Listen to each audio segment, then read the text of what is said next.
अब चाहिँ म 12 बजेको खाना खानेछु। यहाँ चाहिँ मेरो गुन्द्रुकको रस, यहाँ आलु र रातो साग, भात र टमाटरको अचार। पेपुलो तासिदिले हजुरहरू सबै सन्चै हुनुहुन्छ होला, म पनि सन्चै छु।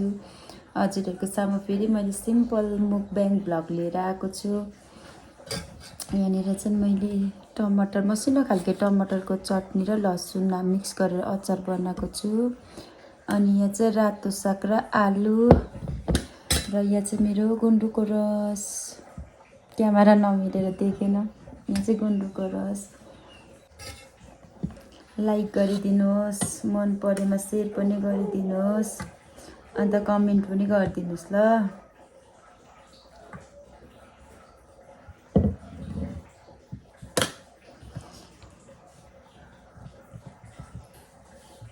सिम्पल भन्दा पनि सिम्पल सादा मुकब्याङ भ्लग हो मेरो चाहिँ। मलाई चाहिँ त्यति मासुहरू खान त खान्छु, तर कम्ती त्यति मन पर्दैन। मलाई त्यही साग सब्जी नै ज्यादा मनपर्छ। फर्स्ट बाइट खाइला।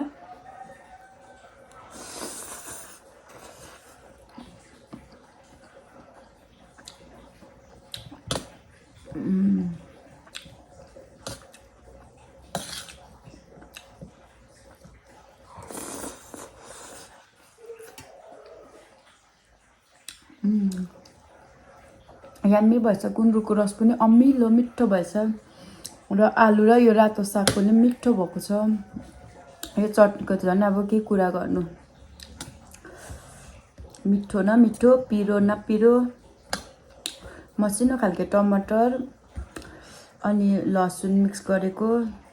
अल्छी नमानिकन हेरिदिनुहोस् ल मेरो भिडियो। लाइक गरिदिनु, सेयर गरिदिनु, कमेन्ट गरिदिनु र सब्सक्राइब गर्दै अनसब्सक्राइब चाहिँ नहोइदिनु ल। कतिजनाले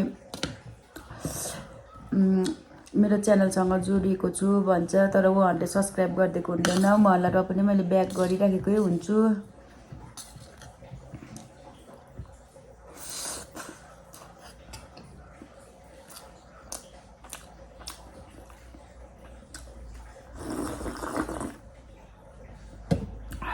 अमिलो कस्तो टेस्टी मिठो।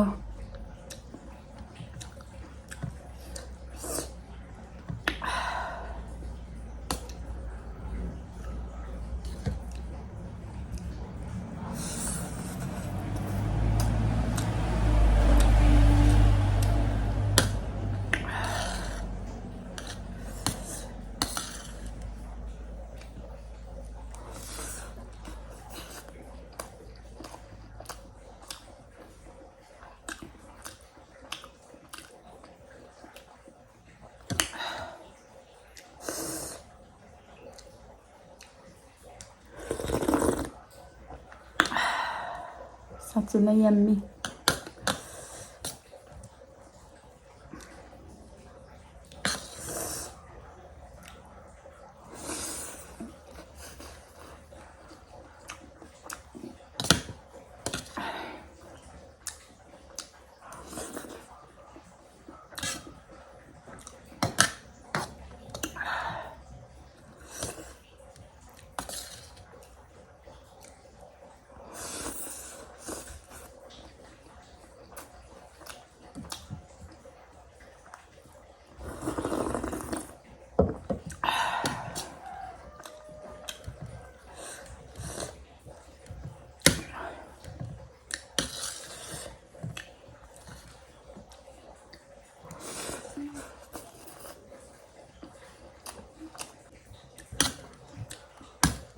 गाउँघरमा अब यस्तै हुन्छ साथीहरू।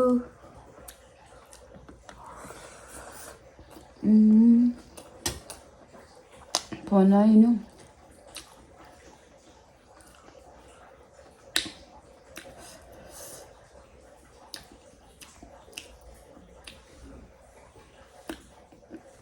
मैले चाहिँ यहाँनिर दबाई, आमाको दबाई पठाएको थिएँ, उयो दबाईको कभर दिएर, त्यही भएर सायद बुझेन होला, कलाकाको भयो। आफ्नो आमा बाउको हेल्पभन्दा ठुलो त केही होइन। र त्यसैले अब म चाहिँ तपाईँहरूसँग यहाँ नै भिडियो इन्ड गर्छु। तपाईँहरूसँग छुट्नु चाहन्छु। फोन आएको भयो, सायद दबाईको उयो बुझेन होला। र तपाईँहरूलाई मेरो यतिकै भए पनि मukbang भ्लग मन परेमा लाइक सेयर कमेन्ट अनि सब्सक्राइब गरिदिनुहोस् होला। धेरै धेरै माया गरिदिनुहोस् ल। म पनि तपाईँलाई धेरै माया गर्छु। By by.